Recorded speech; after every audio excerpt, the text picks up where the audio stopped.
આંસુ એ કંઈ નબળાઈ નથી. આંસુ વિશે ઘણી બધી વાતો થઈ શકે એવું છે, પણ આંસુ બહુ ઘણો બધો એનો અર્થ હોઈ શકે છે અને કોઈ રડતું હોય તો એની નબળાઈ ન ગણવી જોઈએ. વહાલી દીકરીને પુસ્તકમાંથી એક પત્ર.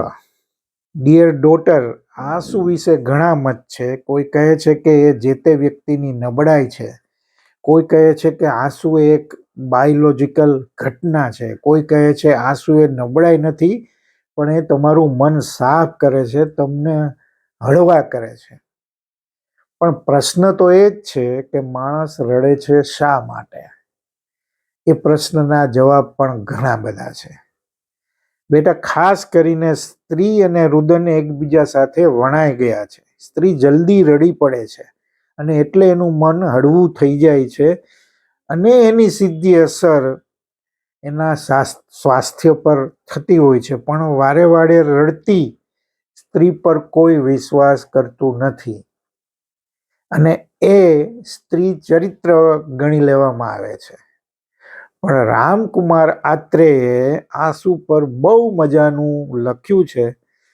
મેં એસા એક આંસુ લખે છે, आंखों की दहलीज पर अटका एक आंसू जिसे बाहर कोई आने नहीं दे रहा, भीतर लौटने के लिए कोई जगह ही नहीं बची है, बंधु बांधव उस जगह पर कर चुके हैं कब्जा, आंसू अपनी जगह खड़ा थरथरा रहा है, दहलीज उसे जगह छोड़ने को कह रही है, उसका अस्तित्व चरमरा रहा है, सच મેં એસા એક આંસુ.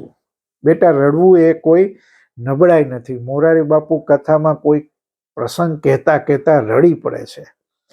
મોટા નામ ગણાતા લોકો ક્યારેક પોતાની વાત કરતા રડી પડે છે. માણસ દુઃખ કે પીડામાં જ રડી પડે એવું નથી.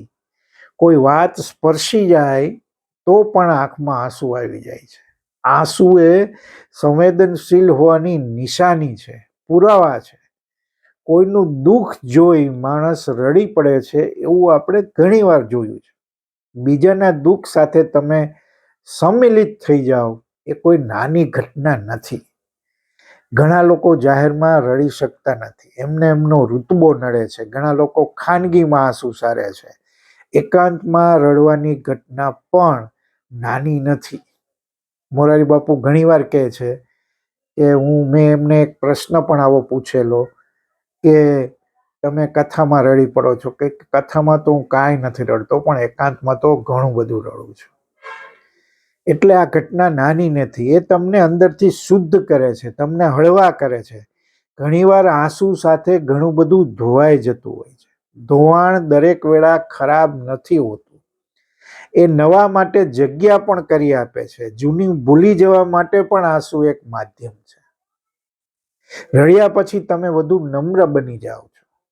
કોઈને માફ કરી શકો એટલી નિર્મળતા તમારામાં આવે છે. એટલે જ આંખમાં આંસુ આવે તો એને પાછા ધકેલવા કરતા વહી જવા દેવા એ વધુ સારું છે. આ વિશે મતાંતર હોઈ શકે છે, પણ મિત્ર પરેશ શાહે લખ્યું છે, આંસુ તો છે અજાયબી, એનું હસવું આંસુ, એનું રડવું આંસુ. ફરી કોઈ નવા પત્ર સાથે મળશું. આભાર.